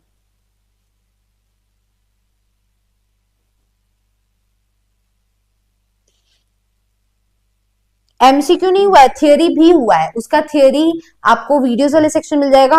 हालांकि वो एक्चुअली ऐप पर चला था वो क्लास, इसलिए वो अभी ना यूट्यूब पे अवेलेबल नहीं हुआ है। मैं उसको बोलूंगी सर को कि उसको अपलोड करा दें, ठीक है? उसका भी वीडियो है, थियोरी वाला भी है यूनिट 1 का 3rd सेमेस्टर में, बट वो अभी गया नहीं है। ठीक है, चलो तो ये समझ आ गया। देखो बच्चों, इस तरह से ओटीयूज निकल कर आते हैं, कंप्यूटर में कुछ इस तरह का डेटा निकल कर आएगा। अब आप बोलेंगे ये सब क्या है भाई? देखो कैरेक्टर्स है ये 1 2 3 4 5 6 10 कैरेक्टर्स लिया है। प्लांट कौन कौन से हमारे पास? यहाँ फिलहाल के लिए हमें इस कॉलम में 4 कैरेक्टर दिख रहे हैं, प्लांट दिख रहे हैं, plant A, plant B, plant सी और प्लांट डी। अब पता चल रहा है हमने कैरेक्टर फर्स्ट की बात की। लेट्स कंसिडर ये कैरेक्टर है लीफ अरेंजमेंट का। लीफ ऑल्टरनेट तरह के हैं, ऑपोजिट टाइप के हैं, होल्ड टाइप के हैं, किस तरह से लीफ है। तो हमें पता चला लीफ अरेंजमेंट में +1 मिला। या तो सिंपली अगर हमने लिख दिया, चलो इसको और सिंप्लीफाई करते हैं, हमने लिखा कैरेक्टर में सेल वॉल प्लांट में है या नहीं। क्या है? सेल वॉल प्लांट में है या नहीं। पता चला है प्लांट ए में है +1, प्लांट बी में है +1, प्लांट सी में देखो 0 लिखा हुआ है, मतलब इसमें ये कैरेक्टर नहीं है। प्लांट डी में यहाँ पे एनसी है, मतलब अगेन ये कैरेक्टर नहीं है। प्लांट ऐसे इसी तरह से सपोज करो हमने ले लिया प्लांट में फ्लावर में पेटल्स हैं या नहीं। अब पता चल रहा है प्लांट ए में नहीं है, देखो 0 लिखा हुआ है, प्लांट बी में है, प्लांट सी में भी नहीं है, प्लांट डी में भी नहीं है। इस तरह से देखो होता है। यहां हम सारे कैरेक्टर्स लिए और ए बी सी और डी 4 प्लांट लिए हैं। अब हमें देखना है कि ये कैरेक्टर कौन कौन से प्लांट में है, उसमें नहीं है। जिसमें है उसमें +1 लिखा होता है, और जिसमें नहीं है उसमें एनसी या 0 लिखा होता है। इस तरह से बच्चों पूरे डेटा की प्रोसेसिंग होती है, और फिर हम लास्ट में ये ऐप पूरे कंप्यूटर की मदद से पता कर पाते हैं कि जो प्लांट ज्यादा सिमिलर है। अब सपोज करो इस पूरे डेटा प्रोसेसिंग के बाद हमें पता चला प्लांट ए और प्लांट बी में सबसे ज्यादा कैरेक्टर मिलजुल खा रहे हैं, तो ऐसे में हम प्लांट ए और बी को क्या कर देंगे? एक ही ग्रुप में कर देंगे। हो गई टैक्सोनॉमी। इसी तरह से इन्हीं स्टेप्स को फॉलो करके टैक्सोनॉमी जो है वो की जाती है। बिल्कुल, फ्लोरल डायग्राम्स भी लास्ट में बनाना है। यहाँ पे आर्या सिंह पूछ रहे हैं, बिल्कुल सही, आप लोग का ये डायग्राम जरूर बनाएंगे, खासकर जो लॉन्ग आंसर क्वेश्चंस है, ओके? उसके लिए आपको डायग्राम जरूर बनाने बच्चों। ये मैंने बार बार हर सेशन में बोला है, लॉन्ग आंसर क्वेश्चंस में डायग्राम जरूर अटैच करिएगा। कितना लिखेंगे सोचिए, कम से कम आपका कंटेंट 3 पेज का होना चाहिए। आगे पीछे लेके बोल रही हूँ, मतलब एक आगे ले लिया 1 पेज का, मतलब आगे और पिछला पोर्शन अगर काउंट करें तो अगला का 1, पिछले वाला 2, तो इस तरह से मैं काउंट कर रही हूँ। पूरा 1 1 2 नहीं, यानी 6 पेज हो जाएगा वो, ऐसे नहीं, ठीक है? आगे में 1, फिर पीछे 2, फिर दूसरे पेज का 1, मतलब 3 पेज लिखा होना चाहिए। अब उसके अलावा चौथा पेज बढ़ाने के लिए आप डायग्राम बना दीजिए। ऐसे में क्या होगा, आपका मार्क्स जो है वो फुल मिलने के चांसेस होते हैं। फुल तो नहीं, हालांकि मैक्सिमम बाकी बच्चों के कंपैरिजन में आपको ज्यादा मार्क्स मिलेंगे। और यहाँ पे पीडीएफ अपलोड हो जाएगा, सेशन एंड होगा तो उसके आज या कल में ही अपलोड हो जाएगा, ठीक है? जिसका भी एग्जाम है, जब भी है, उससे ज्यादा टेंशन, देखिए बच्चों आप लोग से ज्यादा टेंशन मुझे आप लोग का होता है, तो इतना ध्यान में रखिए कि जो भी सेशन आपका जब भी एग्जाम रहेगा उससे पहले ही सारे सेशन अपलोड हो चुके होंगे, सब आप तक पहुंच गए होंगे। ठीक है, पूरी कोशिश मेरी रहेगी। आगे बढ़ते हैं। अब देखो यहाँ पे सिमिलैरिटी देखो इस तरह से निकल रहा है, ये ओटीयूज लिया है, कैरेक्टर ऑपरेशनल टैक्सोनॉमिक यूनिट बोल सकते हैं ना इसको। अब यहाँ पे देखो 1 2 3 4 5 लिया है तो प्लस माइनस इस तरह से भी लिखा रहता है। अब यहाँ पे 2 ओटीयू है जिसको 5 कैरेक्टर्स यहाँ पे स्कोर कर रहे हैं, इसका मतलब ये दोनों ओटीयूज क्या है, यहाँ पे सिमिलर है, तो सिमिलैरिटी जो है 60% है और डिसिमिलैरिटी 40% है, इससे निकल कर आता है। तो इसका मतलब प्लांट सिमिलर ज्यादा हुए, डिसिमिलर कम हुए। ठीक, अब बात करते हैं एडवांटेजेस की। एडवांटेजेस क्या है भाई न्यूमेरिकल टैक्सोनॉमी के, तो ये रिजल्ट ज्यादा देता है जो कि पूरी तरह से बाकी क्लासिफिकेशन के साथ फिट बैठता है, हाईली रिलेवेंट है टू द रियल प्रॉब्लम। अब यहाँ पे अगर देखा जाए तो ये बाकी प्रॉब्लम्स को भी समझता है ये न्यूमेरिकल टैक्सोनॉमी, जैसे क्योंकि हम यहाँ पे सारे कैरेक्टर्स जो दिख रहे हैं ना उसी को हम यहाँ पे लेकर और क्लासिफाई करते हैं, ग्रुपिंग करते हैं, और ज्यादा एग्जैक्ट बेसिस देता है, क्लासिफिकेशन का तरीका क्या है उसके बारे में बताता है, इंटीग्रेट डेटा देता है, यानी morphology, physiology, biochemistry, DNA study सबको कंसिडर कर रहा है। और यहाँ पे क्वांटिटेटिव और क्वालिटेटिव दोनों है ये कैरेक्टर, तो क्वांटिटेटिव होने की वजह से क्या होता है, ये ज्यादा डिस्क्रिमिनेशन कर पाता है अलग अलग टाइप के टैक्सोनॉमिक डिफरेंसेस के बारे में, यानी कोई प्लांट है उसमें कैरेक्टर है नहीं है, ये सारी चीजों की तुलना और नाप तोल अच्छे से ये कर पाता है। तो ये सारे इसके एडवांटेजेस है न्यूमेरिकल टैक्सोनॉमी में। डीमेरिट्स की बात करें तो भाई इसके कुछ नेगेटिव पॉइंट्स भी होंगे। ठीक है, तो ये क्या है भाई, यूजफुल होता है ये फिनेटिक क्लासिफिकेशन में। अब न्यूमेरिकल टैक्सोनॉमी यहाँ पे फिनेटिक क्लासिफिकेशन के लिए तो अच्छा है, बाहरी कैरेक्टर को क्लासिफाई करना है, प्लांट की ग्रुपिंग करना है तो अच्छा है, लेकिन अगर फाइलोजेनी निकालनी है तो, अगर इवोल्यूशनल या एंसेस्टर पूर्वजों को प्लांट पे देखना है उसके बेसिस पे क्लासिफिकेशन करना है तो तब ये पॉसिबल नहीं है, तो ये इसका डीमेरिट है। कैरेक्टर सिलेक्शन बहुत ज्यादा इंपॉर्टेंट हो सकता है, अगर सपोज करो कोई कैरेक्टर जो हमने चूज किया है कंपेरिजन के लिए वो उतना नहीं रहा, तो ऐसे में जो इंफॉर्मेशन आएगी उससे निकलकर वो प्रॉपर नहीं आएगी, जिसकी वजह से ग्रुपिंग पर असर पड़ेगा। डिफरेंट टैक्सोनॉमिक प्रोसीजर जो है अलग अलग, अगर टैक्सोनॉमी के तरीके हैं तो अलग अलग तरह का उससे रिजल्ट भी निकल कर आता है, जो कि ओवरऑल सही नहीं है, सबके रिजल्ट एक ही आने चाहिए ना अगर तरीका सही है तो ये चीज है। तो ये कुछ डिमेरिट्स है, कुछ डिसएडवांटेजेस है न्यूमेरिकल टैक्सोनॉमी के। अब आते हैं नेक्स्ट क्वेश्चन पर, व्हाट इज फिलोजेनेटिक ट्री। अब देखो बच्चों फेनेटिक्स की बात हो गई, अब आते हैं फाइलोजेनेटिक्स पे।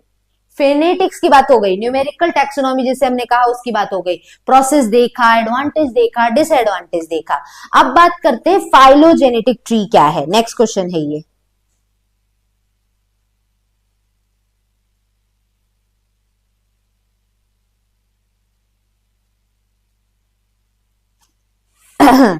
तो भाई सबके देखो सीक्रेट सबको पता होता है कैसे लिखना है क्या है, लेकिन अप्लाई कुछ भी लोग करते हैं एग्जाम्स में कि कैसे लिखेंगे अच्छा मार्क्स आए, है ना, इसीलिए आप देखते हैं हमेशा ही डिफरेंस रहता है। ऐसा कभी होता है कि सबके मार्क्स अच्छे आ रहे हैं, नहीं, किसी एक के ज्यादा आएंगे किसी एक के कम आएंगे, कम वालों के इनफैक्ट नंबर ज्यादा होता है, और जो मतलब ऐसे बच्चे जिनका कम मार्क्स आता है उनकी संख्या ज्यादा होती है क्लास में, है ना, और ज्यादा मार्क्स गेन करने वालों की संख्या हमेशा कम होती है। तो भाई यही है, सबको पता होता है कैसे क्या लिखना है, लेकिन हर कोई अप्लाई नहीं करता वो सारी टेक्निक को। ज्यादातर क्वेश्चंस किस यूनिट से पूछे जाते हैं बच्चों, ये मैं शुरू में बता चुकी हूँ, यूनिट फर्स्ट, सेकंड, थर्ड और फोर्थ। इनफैक्ट थर्ड और फोर्थ से सबसे इंपॉर्टेंट क्वेश्चंस आते हैं, हालांकि ऐसा नहीं करते हैं बहुत सारी, यहाँ पे जैसे यूनिट फिफ्थ है यहाँ से क्वेश्चंस कम ही बनते हैं, इसलिए आप देखेंगे यहाँ से मैंने कुछ ही क्वेश्चंस रखे, बस उसी को पढ़िएगा वहीं से क्वेश्चन आता है। वही unit first, second, third, fourth की बात करें तो ये यहाँ पे टर्म्स बहुत ज्यादा है, तो first, second, third, fourth unit को बढ़िया से पढ़िएगा। ठीक है, कंप्यूटर रिलेटेड तो नहीं अभी कराऊंगी, हालांकि टाइम मिलेगा बाद में तो कोशिश करूंगी, अगर सभी के बाकी यूनिट्स हो जाने के बाद में अगर समय मिलता है तो मैं उसके बारे में भी बताऊंगी। चलो आगे बढ़े, आते हैं नेक्स्ट क्वेश्चन पे। फाइलोजेनेटिक ट्री क्या है, फाइलोजेनेटिक का मतलब पहले ही बता चुकी हूँ, जहां हम एंसेस्टर्स को यानी कि पूर्वजों को स्टडी करते हैं और फिर देखते हैं कि वो प्लांट उस पूर्वज से निकल कर आके कैसे बदला, क्या उसमें बदलाव आए, क्या उसमें इवोल्यूशन हुआ। तो फाइलोजेनेटिक ट्री क्या है, ये रिप्रेजेंट करता है रिलेशनशिप को दो अलग अलग ऑर्गेनिज्म के बीच में, जो कि कहीं ना कहीं इवोल्यूशनरी टाइम से आए हैं, या जिनके कहीं ना कहीं जो एंसेस्टर है, जो पूर्वज है, वो एक रहे हैं, कॉमन रहे हैं, एंसेस्टर कॉमन रहे हैं, लेकिन उनसे आगे जो डिसेंडेंट निकले यानी कि जो उनसे नेक्स्ट जनरेशन निकली है वो अलग अलग हुई है। तो ये पूरा इंफॉर्मेशन देता है। फाइलोजेनेटिक ट्री ये पेड़ नहीं है, लिखा हुआ है फाइलोजेनेटिक ट्री, तो ट्री ये नहीं है, एक्चुअल ट्री नहीं है, प्लांट नहीं है ये। एक देखो जैसे ट्री होता है ना, तो ट्री में आप देखते हैं एक ट्रंक निकलता है, फिर उससे अलग अलग ब्रांचेस मिलते हैं, फिर वो पूरा पेड़ बनता है। तो इसको ट्री इसलिए बोला गया है क्योंकि इस पूरे सिस्टम के अंदर एक कॉमन एंसेस्टर वाला प्लांट होता है जो कि ए है सपोज करो। अब इससे बी प्लांट बनता है, सी बनता है, डी बनता है। तो इस सिस्टम के जरिए हम ये पता करते हैं कि बी, सी और डी ये तीनों प्लांट के एंसेस्टर कहाँ हैं और कौन है। तो इस ट्री के माध्यम से, इस सिस्टम के माध्यम से, इस फाइलोजेनेटिक ट्री के माध्यम से हमें यही पता चलता है। हम निकाल पाते हैं इस प्रोसेस की मदद से कि किसी भी जो बहुत सारे प्लांट्स हैं उनके एंसेस्टर से उनके पूर्वज कौन होंगे। इसी को फाइलोजेनेटिक ट्री कहते हैं, या फाइलोजेनेटिक्स भी इसी को कहते हैं, जिसकी मदद से एंसेस्टर्स का पता लगाया जा सके। तो फाइलोजेनेटिक ट्री एक हाइपोथेटिकल है तरीका होता है जिसमें हम लोग खुद ही, हम जैसे लोग इस ट्री को बनाते हैं और इवोल्यूशनरी हिस्ट्री को समझते हैं कि प्लांट के एंसेस्टर्स क्या होंगे। जैसे कि ये जो आपके सामने डायग्राम दिख रहा है, ये क्या है, ये एक फाइलोजेनेटिक ट्री है। कैसे है ये फाइलोजेनेटिक ट्री है, ये देखो, ये एक कॉमन एंसेस्टर पॉइंट है, यानी ये वो जगह है जहां पे किसी भी प्लांट का एंसेस्टर है, ठीक है, जो कि किस किस प्लांट का एंसेस्टर है। यहाँ पे देखो प्लांट ए लिखा है, यहाँ प्लांट बी लिखा है, यहाँ सी लिखा है। अब आप देख पा रहे होंगे कि ये जो तीनों ब्रांचेस है ये एक जगह आके मिल रही है, और उसी पॉइंट को हम, ये पॉइंट को बोल रहे हैं जेड पॉइंट। और ये जो जेड है ये बता रहा है कि ये ए, बी और सी इन तीनों प्लांट का ये एंसेस्टर है यहाँ पे, ठीक है। तो इस तरह से हमें ये चीजें यहाँ पे समझ आ रही है। तो जेड प्लांट जो हुआ ये एंसेस्टर हुआ, और ये जो एंसेस्टर है इससे तीन अलग अलग प्लांट्स निकल कर आ रहे हैं। अब अगर हम इस ट्री के माध्यम से समझना चाहें कि कैसे ए, बी और सी कनेक्टेड है, तो आप देखिए कैसे समझेंगे। अब आप देखेंगे तो एक यहां से देखो जेड से दो लाइन्स निकल रही है, एक लाइन इधर जा रही है, एक लाइन इधर जा रही है। तो एक प्लांट सी जो है वो पूरा अलग है, लेकिन प्लांट ए और बी में कुछ सिमिलरिटी है, क्योंकि ये जो लाइन गई है तो ये लाइन देखिए वापस बटी है दो हिस्से में, और अगेन यहाँ पे एक पॉइंट आया है जो कि बता रहा है कि ए और बी के कॉमन एंसेस्टर है, लेकिन ए, बी और सी के भी एक कॉमन एंसेस्टर है, एक कॉमन पूर्वज है, ठीक है।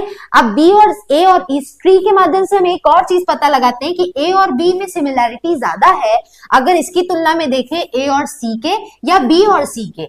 तो बी और सी या ए और सी जो है आपस में थोड़े अलग हैं, लेकिन ए और बी आपस में काफी जुड़े हैं। क्यों? क्योंकि इन दोनों के एंसेस्टर सेम है। हालांकि ए, बी और सी ये तीनों में भी कुछ सिमिलरिटी है। क्यों? क्योंकि ए, बी और सी तीनों के एंसेस्टर ये जेड है। तो फाइलोजेनेटिक ट्री हमें एंसेस्टर्स का पता लगाती है। क्लियर है ये चीज कि फेनेटिक्स क्या था बच्चों, जहां हम मॉर्फोलॉजिकल कैरेक्टर देख रहे थे, जबकि फाइलोजेनेटिक क्या है, ये बताता है इवोल्यूशनरी हिस्ट्री के बारे में, ये बताता है हमारे हिस्ट्री, हमारे पास्ट, हमारे एंसेस्टर्स के बारे में। क्लियर है ये टॉपिक पूरी तरह से?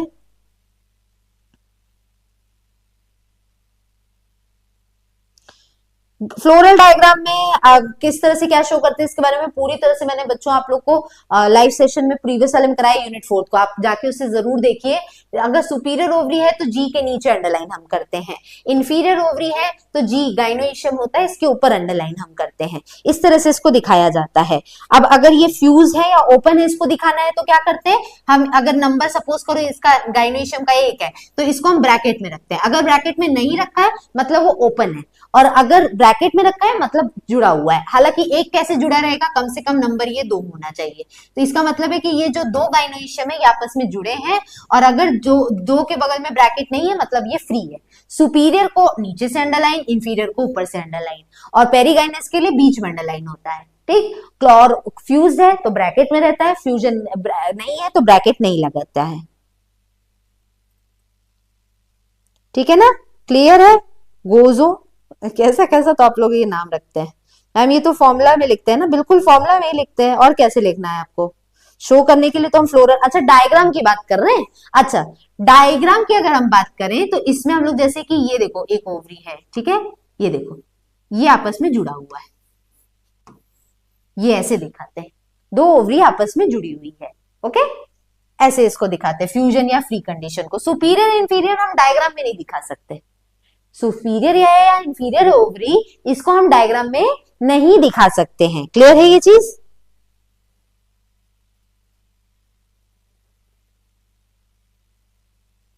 ठीक ठीक, मैं क्वेश्चन समझ गया। आई थिंक अब आपको आंसर भी मिल गया होगा। आगे बढ़े। तो ये था बच्चों किस तरह से हम फाइलोजेनेटिक ट्री बनाते हैं और इसकी क्या जरूरत पड़ती है, इससे क्या हमें पता लगाते थे। नेक्स्ट है बच्चों फेनोग्राम और क्लैडोग्राम। ठीक, इसके बीच का डिफरेंस हम पता करते हैं। तो फेनोग्राम कहां से वर्ड बना है भाई, फेनेटिक्स से वर्ड बना है, फेनेटिक्स। फेनो का मतलब ये हो गया बाहरी कैरेक्टर जब हम ले रहे हैं, तो फेनोग्राम क्या होगा, ये एक ऐसा ग्राम है जिसकी मदद से हम फेनेटिक डेटा निकालते हैं, यानी कि मॉर्फोलॉजिकल कैरेक्टर, यानी कि बाहरी कैरेक्टर। तो यहाँ पे हम क्या करते हैं कि डायकोटोमस ब्रांचिंग जहाँ पे दिखाते हैं, जहाँ पे हम सिमिलर फीचर्स निकालते हैं दो ऑर्गेनिज्म के बीच में, जो कि उनके बाहरी कैरेक्टर्स होते हैं। क्लैडोग्राम क्या होता है, ये एक ऐसा डेंड्रोग्राम होता है जो कि किस अजम्पशन पे होता है, एंसेस्ट्रल रिलेशनशिप बताता है as well as current data. मतलब क्लैडोग्राम जो है ये फाइलोजेनी बताता है, जबकि फेनोग्राम जो है ये फेनेटिक्स के बारे में बताता है।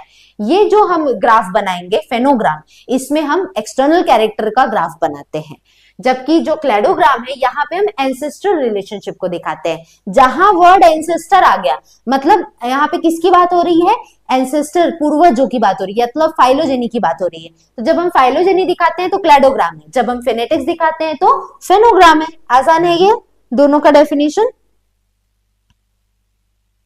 चलो आगे बढ़ते हैं। अब फेनेटिक डेटा जो है किस बेसिस पे है, regardless of whether they are analogous और होमोलॉगस। तो फेनेटिक डेटा जो है वो किसी भी ऑर्गेनिज्म की कैसे भी हो सकती है, ये नहीं देखा जाता है कि वो ऑर्गेनिज्म आपस में कितना मेलजोल खा रहे हैं या नहीं, मतलब उनके एंसेस्टर कॉमन है या नहीं, इसको नहीं देखा जाता है फेनेटिक डेटा में। बस ये देखा जाता है कि अगर दो प्लांट ए और बी है तो उसके बाहरी कैरेक्टर मिल रहे हैं या नहीं। लेकिन क्लैडोग्राम में क्या होगा, हम देखते हैं कि इसका जो एंसेस्टर है वो कॉमन है या नहीं, मतलब यहाँ पे हम होमोलॉगी और एनालॉगी को इंपॉर्टेंस देते हैं। ठीक, ऑर्गेनिजम्स जो कि इवोल्यूशनरी डिस्टेंट होते हैं, इनको एक साथ रखा जा सकता है अगर हम फेनोग्राम बना रहे हैं तो। मतलब इवोल्यूशनरी अगर देखा जाए, पूर्वजों के हिसाब से देखा जाए तो भले वो प्लांट अलग है, लेकिन अगर सिमिलर है मॉर्फोलॉजी में तो साथ में रखा जा सकता है। लेकिन क्लैडोग्राम में ऐसा नहीं हो सकता, अगर इवोल्यूशनरी हिस्ट्री अलग अलग है तो प्लांट कभी भी एक जगह रखे नहीं जा सकते हैं। और सेम जैसे जिम्नोस्पर्म है तो ये कार्बोनिफेरस पीरियड में बना, और यहाँ जो एंजियोस्पर्म है ये इवॉल्व नहीं हुआ 90s मिलियन ईयर अगो तक। लेकिन यहाँ पे एक फेनोग्राम है जो कि बताता है कि यहाँ पे इनके स्ट्रक्चर में कुछ तो सिमिलरिटी थी एक जिम्नोस्पर्म और एंजियोस्पर्म में। तो अगर फेनोग्राम के अकॉर्डिंग देखे तो इनको एक जगह रखा जा सकता है, लेकिन अगर क्लैडोग्राम के बेसिस पे देखे तो नहीं रखा जाएगा। जिम्नोस्पर्म अलग जाएगा, एंजियोस्पर्म अलग, क्योंकि दोनों के पूर्वज अलग अलग है। यहाँ पे ओटीयूज का इस्तेमाल होता है फेनोग्राम, क्योंकि फेनेटिक्स के बेसिस पे है ना। यहाँ पे ओटीयूज जो है, यहाँ पे ओटीयूज की जगह ओईयूज रहते हैं, यानी कि ऑपरेशनल इवोल्यूशनरी यहाँ पे यूनिट्स। और ये सबसे पहले किसने दिया था बच्चों, फेनोग्राम, फेनेटिक्स से आया, मतलब एडांसन ने दिया, आगे चल के सोकल और स्नीथ ने भी दिया। लेकिन यहाँ पे भी देखा जाए तो जो क्लैडोग्राम है ये भी सेम साइंटिस्ट ने दिया है, एडांसन ने और सोकल और स्नीथ ने। ठीक है, अब आते हैं बच्चों हमारे लास्ट टॉपिक पे आज के सेशन के, जो कि है क्लैड। क्या होता है क्लैड और क्या होता है यहाँ पे हमारे पास दो और टर्म, एपोमॉर्फी यहाँ पे प्लेसियोमॉर्फी, और मोनो, पैरा और पॉलीफिलेटिक ग्रुप, यानी क्लैड के डिफरेंट टाइप्स क्या होते हैं, ये बहुत इंपॉर्टेंट है।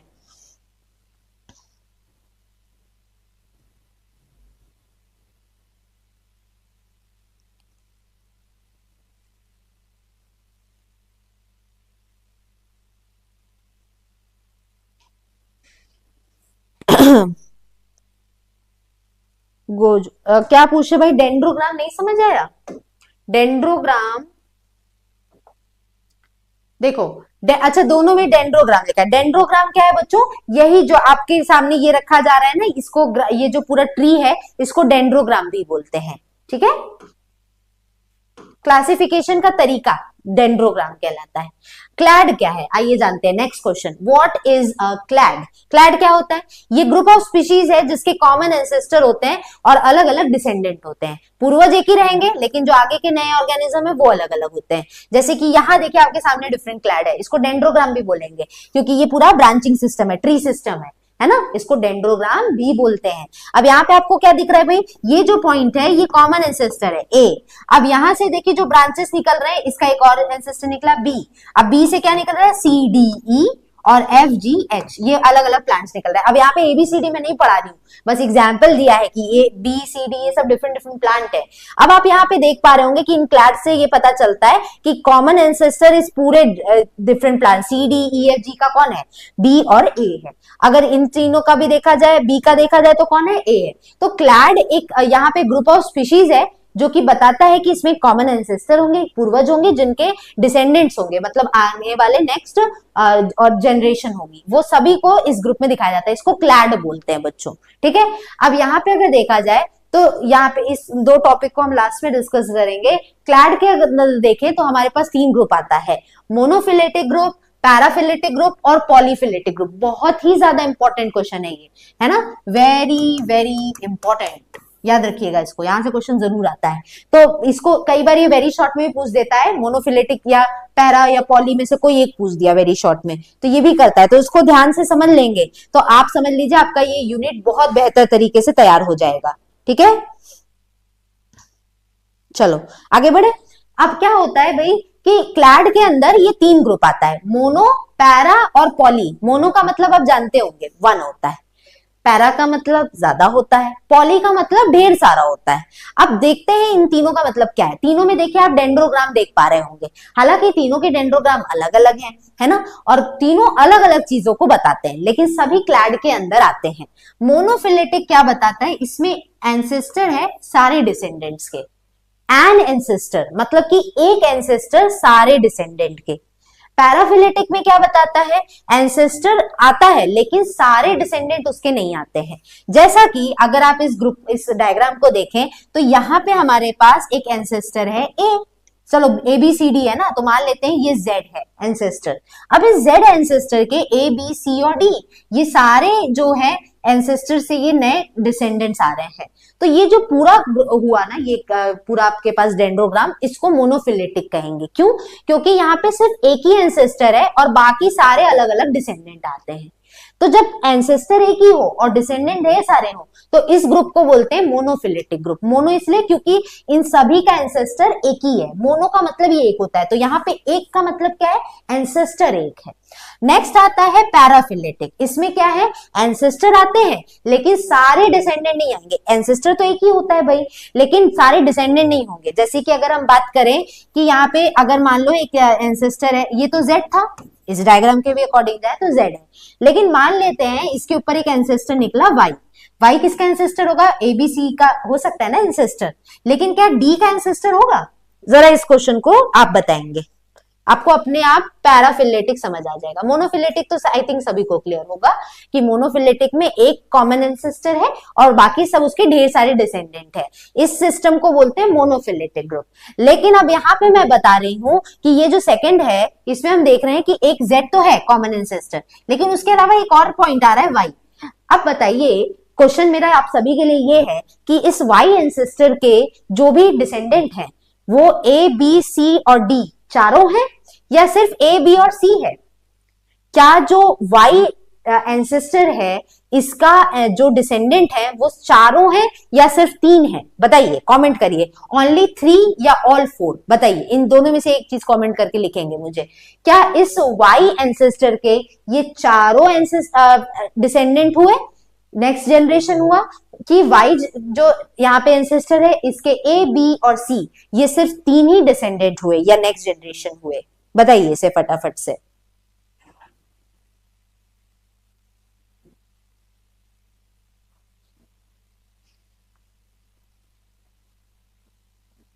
तो क्या D यहाँ पे Y का एंसेस्टर है?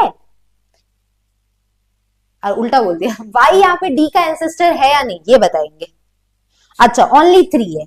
क्या सभी का आंसर यही आ रहा है, ओनली 3 है? इन चारों में से क्या सिर्फ ये 3 एंसेस्टर डिसेंडेंट हुए Y के? क्या Y एंसेस्टर यही है?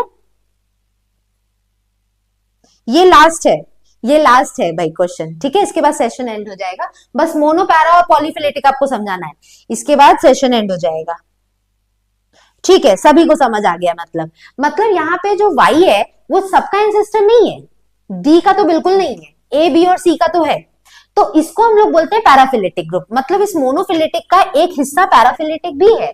कह रहा है इंक्लूड एंसेस्टर, इसमें एंसेस्टर आ रहे हैं और कुछ ही आ रहे हैं, but not all the descendant, लेकिन सारे नेक्स्ट जनरेशन नहीं आएंगे, इसको हम लोग बोलते हैं पैराफिलेटिक ग्रुप। क्लियर है?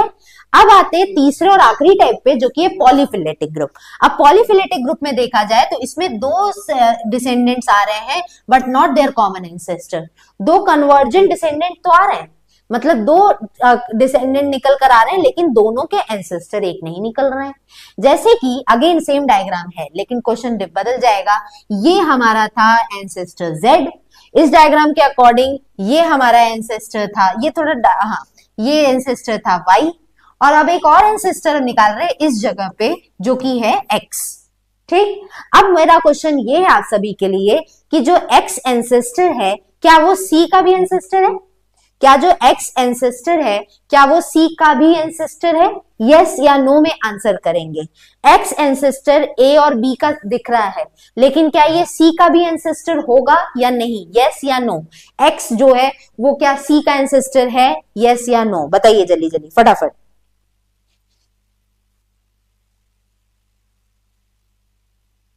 शशांक, पेपर बहुत अच्छा हुआ, वेरी गुड, कितना बढ़िया। आई थिंक आप फर्स्ट सेमेस्टर के बच्चे हैं, अगर आपका पेपर बहुत अच्छा हुआ है तो पता नहीं, मुझे आइडिया नहीं, आप फर्स्ट सेमेस्टर के। अच्छा शशांक, बहुत अच्छा पेपर हुआ, okay, thank you so much.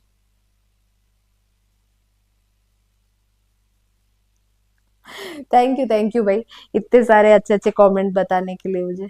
चलिए, पेपर बढ़िया से हो गया, और क्या ही चाहिए। चलिए, इस क्वेश्चन का आंसर दीजिए, यस या नो, क्या होगा?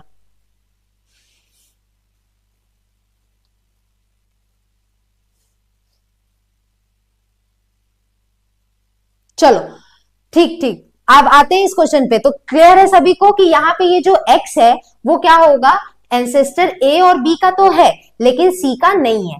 तो यहाँ पे ये कह रहा है कि यहाँ पे दो, लेकिन हालांकि अब इसको आप बोलेंगे कि ये तो मैम पैराफिलिटिक हुआ, कि जो A और B है वो यहाँ पे X इसका एंसेस्टर है, लेकिन C जो है वो X, उसका एंसेस्टर X नहीं है। तो आप बोलेंगे तो पैराफिलिटिक हुआ? नहीं हुआ। कैसे नहीं हुआ? क्योंकि अगर आप यहाँ पे देखेंगे तो जो C है, यहाँ पे अगर Y की बात करें, हम यहाँ पे एक नेक्स्ट एग्जांपल लेते हैं कि हमारे पास एंसेस्टर Y है। अब इस Y एंसेस्टर की अगर हम बात करें तो क्या Y एंसेस्टर में A, B और C तीनों आ रहे हैं? क्या Y इन तीनों का एंसेस्टर है, A, B और C का? ये बताइए मुझे।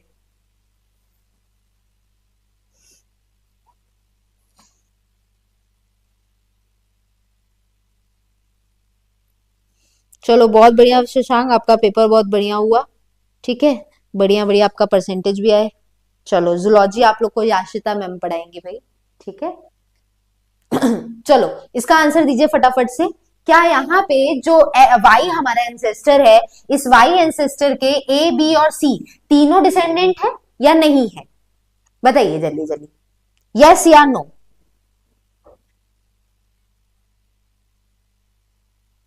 चलिए फटाफट इस क्वेश्चन का आंसर देंगे। जो यहाँ पे हमारे पास है, मैम क्या लिख रहे हैं मैम? Y तो X का एंसेस्टर है, बिल्कुल है, लेकिन अगर हम देखा जाए तो Y जो एंसेस्टर है, इससे A और B भी तो बने हैं और C भी तो बना है, मतलब A, B और C इन तीनों का एंसेस्टर Y भी तो है। हालांकि इन तीनों का एंसेस्टर Z भी है, लेकिन अगर क्लोज एंसेस्टर की बात करें, रीसेंट एंसेस्टर की बात करें, तो Y तो है। Y जो है ये एंसेस्टर A, B और C तीनों का है। मतलब यहां हम कह सकते हैं कि यहाँ पे डिसेंडेंट्स के कॉमन एंसेस्टर थोड़े दूर में मिलेंगे, लेकिन सबसे पास में कॉमन एंसेस्टर नहीं मिलेंगे। मतलब यहाँ पे A और C पॉलीफिलेटिक ग्रुप कहलाया, क्योंकि यहाँ पे कन्वर्जेंट डिसेंडेंट है, डिसेंडेंट एक ही जगह से निकल कर आ रहे हैं, कहीं ना कहीं इनके एंसेस्टर सेम निकल रहे हैं, लेकिन एकदम कॉमन एंसेस्टर दोनों के नहीं है। A और C के तो बिल्कुल नहीं है, ना तो B और C के हैं। क्यों? क्योंकि A और B का एंसेस्टर यहाँ पे X निकल कर आ रहा है, और जबकि C का जो एंसेस्टर है वो डायरेक्टली Y है, X इसका रिसेंट एंसेस्टर है ही नहीं, है ना, क्योंकि X एंसेस्टर से तो सिर्फ A और B प्लांट बन रहे हैं। तो इसको बोलते हैं पॉलीफिलेटिक ग्रुप। एकदम सिंपल भाषा में अगर समझे तो मोनोफिलेटिक ग्रुप जो है वो बताता है कि एक ही एंसेस्टर होंगे और उससे सारे डिसेंडेंट निकलेंगे, जैसे कि यहाँ पे Z था, तो Z यहाँ पे Z जो है वो मोनोफिलेटिक कहलाए, क्योंकि वो सभी का कॉमन एंसेस्टर निकला। लेकिन हम जैसे थोड़ा सा इसके ऊपर बढ़े Y पे, तो हमें पता चला कि Y जो एंसेस्टर है इसके सारे डिसेंडेंट नहीं है, मतलब कि D नहीं था इसका जो डिसेंडेंट था, नेक्स्ट जनरेशन था, वो डी नहीं निकला, तो ये पैराफिलेटिक कहलाया। उसके बाद जब हम थोड़ा और ऊपर पहुंचे एक्स के पास, तो हमें पता चला कि पॉलीफिलेटिक ग्रुप्स भी हैं, मतलब कि हमें यहाँ पे मिल रहा है कि अलग अलग प्लांट्स के अलग अलग एंसेस्टर्स भी निकल कर आ रहे हैं। तो जब कॉमन एंसेस्टर होगा एक प्लांट का तो मोनोफिलेटिक, जब एक से ज्यादा डिफरेंट एंसेस्टर होगा तो पैराफिलेटिक, और ढेर सारे डिफरेंट डिफरेंट प्लांट के अलग अलग एंसेस्टर होंगे तो पॉलीफिलेटिक। क्लियर है? इस तरह से ये डिफरेंट टाइप आपको ये समझना था, डिफरेंट ग्रुप्स ऑफ ऑर्गेनिजम्स जो कि मोनो, पैरा और पॉलीफिलेटिक ग्रुप में आते हैं। इसका एग्जांपल फटाफट से देख लेंगे और आगे इसको देखते हैं। तो फाइलोजेनी में अगर देखें तो यहाँ पे ढेर सारे ग्रुप्स का यहाँ पे कलेक्शन है, और अगर हम देखें तो यहाँ पे ढेर सारे अनरिलेटेड क्रिएचर्स हैं जो कि कहीं ना कहीं किसी तरीके से जुड़े हुए रहते हैं, और इसीलिए हमने यहाँ पे देखा है कि हमारे पास 3 ग्रुप आ रहे हैं, पैरा, मोनो और पॉलीफिलेटिक ग्रुप, जिसमें हम क्लासिफिकेशन करते हैं और साथ ही साथ फाइलोजेनी स्टडी करते हैं, यानी इवोल्यूशन देखते हैं, यानी कि एंसेस्टर्स का पता लगाते हैं।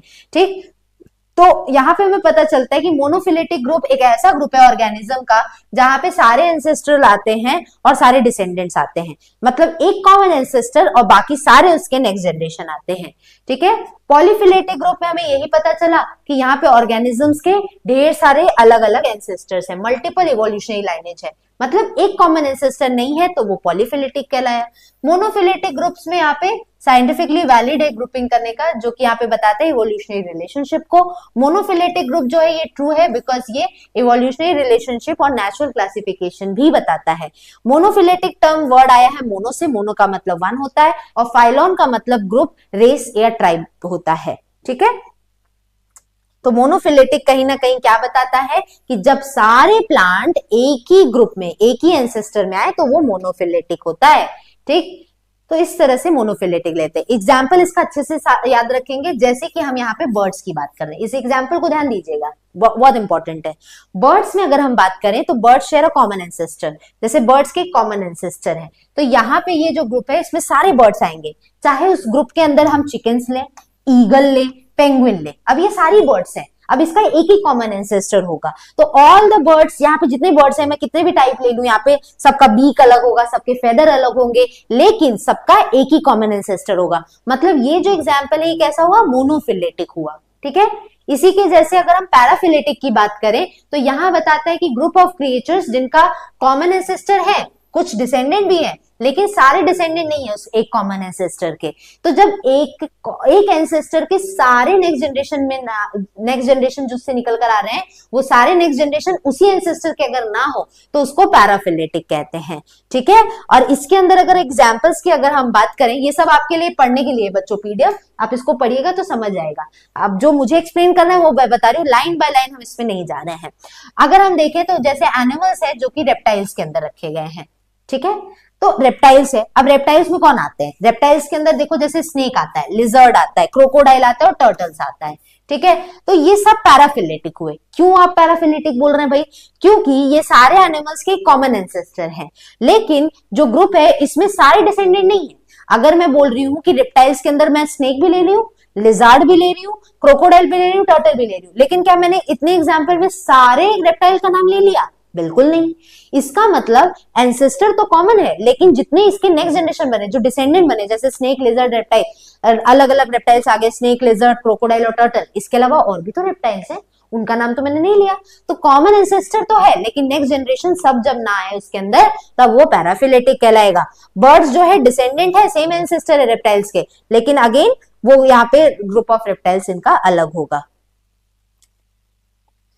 ठीक है, बर्ड्स जो कि अगेन डिसेंडेंट है एक ही एंसेस्टर से, जो कि रेप्टाइल से भी आते हैं, लेकिन ये रेप्टाइल्स के ग्रुप के नहीं होते हैं, बर्ड्स और रेप्टाइल्स। अब जैसे अगर हम बात करें कैसे कॉमन एंसेस्टर हुए भाई, जैसे देखो आपने पढ़ा होगा फिशेस, एम्फीबियंस जिसमें मेंढक वगैरह आते हैं, उसके बाद आपने पढ़ा होगा रेप्टाइल्स, उसके बाद में आपने पढ़ा होगा बर्ड्स, और लास्ट में आपने पढ़ा होगा मैमल्स। अब यहां पे मैं बोल रही हूं कि बर्ड्स का एक ग्रुप आया, बर्ड्स के अंदर सब आया तो वो मोनोफिलेटिक कहलाया। रेप्टाइल्स के अंदर मैंने कुछ ही एग्जांपल लिए, सब नहीं लिया, कुछ लिया, तो वो पैराफिलेटिक हुआ। साथ ही साथ वो पैराफिलेटिक और भी हुआ जब मैं बोलूंगी कि रेप्टाइल्स और बर्ड्स। अब रेप्टाइल्स और बर्ड्स के कॉमन एंसेस्टर है, कौन है भाई, ये सब आप देखेंगे तो कॉर्डेटा के अंदर आता है। कॉर्डेटा के अंदर आता है कि नहीं आता है? ठीक है, तो कॉर्डेटा के अंदर अगर देखे जाए तो इसी के अंदर हम लोग देखते हैं कि इसी के अंदर हमारे पास यहाँ पे फिशेस, एम्फीबियन, रेप्टाइल, बर्ड्स और मैमल्स आते हैं। ठीक, तो एक तरह से ये कॉर्डेटा के अंदर और डिटेल में जाए, हाँ ठीक है, कॉर्डेटा कह सकते हैं, तो उसके अंदर सब आ रहे हैं, तो ये कॉमन एंसेस्टर कॉर्डेटा हुआ कि नहीं? तो यहाँ पे एम्फीबियन का भी एंसेस्टर यही होगा, रेप्टाइल का भी एंसेस्टर यही होगा, बर्ड का भी यही होगा, तो कॉमन एंसेस्टर निकल कर आ गए। ठीक है, लेकिन सब नहीं आए, तो ये पैराफिलेटिक हुआ। पॉलीफिलेटिक में क्या होगा? No common ancestor. ठीक है, यहाँ पे with no one common ancestor, एक कॉमन एंसेस्टर नहीं होगा, दो ढेर सारे अलग अलग कॉमन एंसेस्टर होंगे, तो वो पॉलीफिलेटिक कहलाएगा। यहाँ पे अनरिलेटेड जो स्पीशीज है या अलग अलग प्लांट है उनके कॉमन एंसेस्टर भी निकल कर आएंगे। तो पॉलीफिलेटिक में पॉली का मतलब ही ढेर सारे होते हैं, तो यहाँ पे ढेर सारे क्या है? एंसेस्टर ढेर सारे हैं। एग्जाम्पल के तौर पर देखा जाए तो यहाँ पे जैसे फ्लाइंग एनिमल्स है, जैसे बर्ड्स, इंसेक्ट्स और फ्लाइंग स्क्विरल। अब फ्लाइंग एनिमल में बर्ड भी आ रहा है, बैट भी आ रहा है जो कि एक मैमल है, और यहाँ पे इसी के साथ साथ बैट आ रहा है जो कि बर्ड है, और साथ में इंसेक्ट्स भी आ रहे हैं, इंसेक्ट्स का अलग ग्रुप है, और फ्लाइंग स्क्विरल्स भी आ रहे हैं। अब यहाँ पे अगर देखा जाए तो ये सब पॉलीफिलेटिक है। क्यों?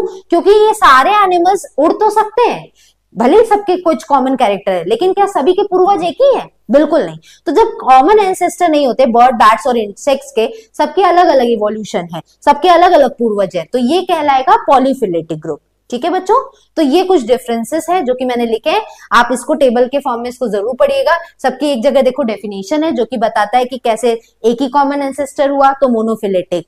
एक कॉमन एंसेस्टर के सारे डिसेंडेंट नहीं हुए, कुछ ही डिसेंडेंट आए नेक्स्ट जनरेशन, तो पैराफिलेटिक।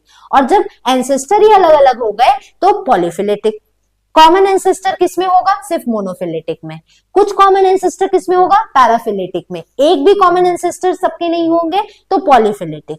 ठीक है, और यहाँ पे इस तरह से डिफरेंसेस हैं, इसको आप याद कर लेंगे।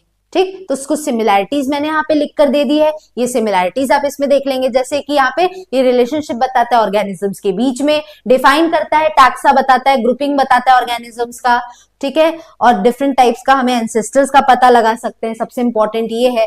ठीक, अब लास्ट का बच्चों एक क्वेश्चन था, अब कंक्लूजन में यहाँ पे सब कुछ आपको कंक्लूड किया है मैंने। मोनोपोरी ऑफ पैराफिलेटिक क्या है, सभी को क्लियर है? मोनो, पैरा और पॉलीफिलेटिक ग्रुप।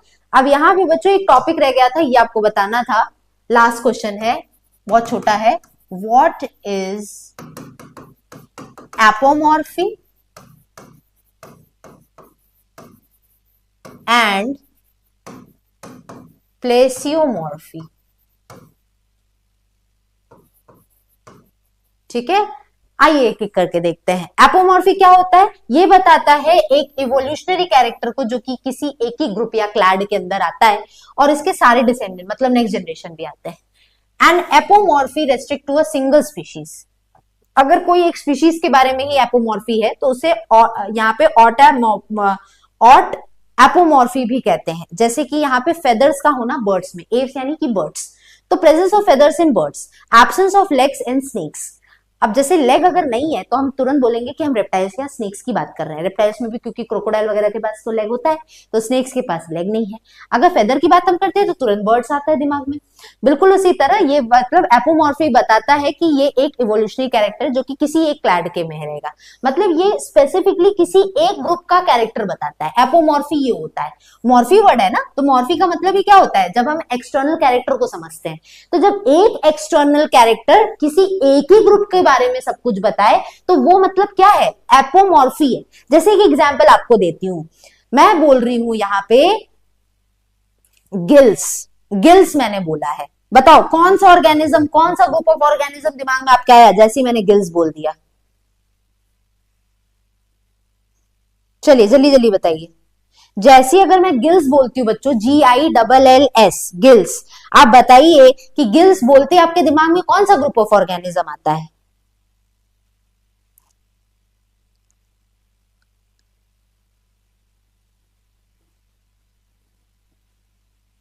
जल्दी जल्दी इस क्वेश्चन का आंसर देंगे कि एपोमॉर्फी में यहाँ पे अगर मैं बोल रही हूँ कि ये कोई एक ऐसा फीचर है जिसमें एक ही कैरेक्टर हम लेते हैं और उस कैरेक्टर के बारे में, वो पूरा एक ग्रुप के बारे में ही वो कैरेक्टर होता है, तो उसे एपोमॉर्फी कहते हैं। जैसे गिल्स है, बिल्कुल सही, इसको हम लोग क्या बोलते हैं? फिशेस की कैटेगरी में रखेंगे, तो फिश हुआ ना, तो ये होता है यही एपोमॉर्फी होता है, मतलब कोई एक कैरेक्टर जो किसी एक ग्रुप के बारे में ही सब कुछ बताए। अगर यही प्लेसियोमॉर्फी लिखा है तो प्लेसियोमॉर्फी क्या बताता है, इवोल्यूशनरी कैरेक्टर बताता है, होमोलॉगस जो है कि बाकी कैरेक्टर के साथ में, लेकिन यूनिक नहीं है किसी भी एक कैरेक्टर में। जैसे कि presence of legs in reptiles, अब हमने बोल दिया रेप्टाइल्स के अंदर पैर है, रेप्टाइल्स की ग्रुप में कुछ जगह लेग्स हैं, अब किसमें है, क्रोकोडाइल्स में है, टर्टल्स में है, इनके पास लेग्स तो है, लेकिन क्या ये टर्टल्स के स्पेसिफिक फीचर्स हैं? अगर मैं लेग बोलती हूं तो आपके दिमाग में टर्टल आएगा? नहीं आएगा। क्यों? क्योंकि लेग्स तो ह्यूमंस के पास भी है, लेग्स तो रेप्टाइल्स के पास भी है, ठीक है, लेग्स तो बर्ड्स के पास भी है। तो इसको बोलते हैं प्लेसियोमॉर्फी, जो कि इवोल्यूशनरी कैरेक्टर बताता है, लेकिन वो किसी और क्लैड या किसी और ग्रुप के साथ भी मेलजोल खा सकता है, और वो यूनिक कैरेक्टर नहीं होता है, तो उसे हम लोग बोलते हैं प्लेसियोमॉर्फी। अगर यूनिक कैरेक्टर है एक ही ग्रुप का तो एपोमॉर्फी, अगर यूनिक कैरेक्टर नहीं है किसी एक ग्रुप का तो प्लेसियोमॉर्फी। ठीक है, क्लियर है ये चीज? तो इसी के साथ बच्चों यहाँ पे ये जो हमारा यूनिट था ये कंप्लीट होता है। आई होप आपको अच्छे से ये यूनिट अच्छे से समझ में आया होगा, जितने भी टर्म्स है ये क्लियर हुए होंगे। अगर फिर भी आप इंटरेस्टेड हैं, अभी भी एग्जाम्स में आपके समय है, जो खासकर मैं विद्यापीठ के बच्चों की अगर बात करूं तो उनके लिए अभी प्रॉपर समय है, आप इस समय का यूटिलाइजेशन अच्छे से कर सकते हैं। हमारे इस नवोदय बैच कोर्स के साथ जुड़ सकते हैं। इस कोर्स के अंदर हम लोग BSc mathematics, BSc biology, BSc agriculture और बीकॉम के कोर्सेज को रन कराते हैं। ये सारी क्लासेस हमारी डीएनएस एजुकेयर ऐप पर चलती है। साथ ही साथ बता दो बच्चों, जो आज की ये क्लास रही है इसका भी पीडीएफ आपको डीएनएस एजुकेयर ऐप पर मिल जाएगा, डाउनलोड करना उसे नहीं भूलेंगे अगर आप चैनल पर पहली बार विजिट कर रहे हैं तो। इसी के साथ अगर मैं बात करूं मेरे कोर्स के फीचर्स की, तो इस कोर्स के अंदर आपको इंटरैक्टिव लाइव क्लासेस मिल जाएगा, लाइव डाउट क्लासेस कराई जाती है, हैंड रिटन नोट्स मिलेंगे, प्रीवियस ईयर के क्वेश्चन, वन शॉट वीडियोस मिलेंगे जो कि आप अभी देख पा रहे हैं यूट्यूब पे ये चलती है। इसके अलावा जो बाकी क्लासेस हमारी बच्चों ये ऐप पर रन करती है। अगर आप हमारे इस ऐप के साथ जुड़ना चाहते हैं, हमारे इस कोर्स के साथ जुड़ना चाहते हैं, तो आप हमारे ये दिए गए कॉन्टैक्ट नंबर पर विजिट कर सकते हैं। इस पे कॉन्टैक्ट करके सारी इंफॉर्मेशन एडमिशन से रिलेटेड आप ले सकते हैं। इधर बच्चों डीएनएस में एक बहुत इंपॉर्टेंट और अच्छा ऑफर चल रहा है, डीएनएस 50। अगर आप कूपन कोड यूज करते हैं तो इसमें आपको जो हमारी ऑफर फीस है जो कि 1250 है, इसमें 50% का ऑफ मिल जाएगा और आप इस कोर्स को परचेज करके बड़े आराम से पढ़ सकते हैं जब तक आपके एग्जाम्स नहीं आते। बच्चों आई होप आज की क्लास यूजफुल रही हो। सभी को आज की क्लास समझ आई कि नहीं आई, जल्दी जल्दी बताओ और जल्दी से कमेंट करेंगे, ठीक है? चलो सब क्लियर है, ओके, थैंक यू एवरीवन। तो जाके अब सब कोई खाना वाना खा लो भाई, मिलेंगे नेक्स्ट क्लास में इसी टाइम पे और आगे के नेक्स्ट यूनिट्स को कवर करेंगे। अभी के लिए इतना ही रहेगा बच्चों, थैंक यू।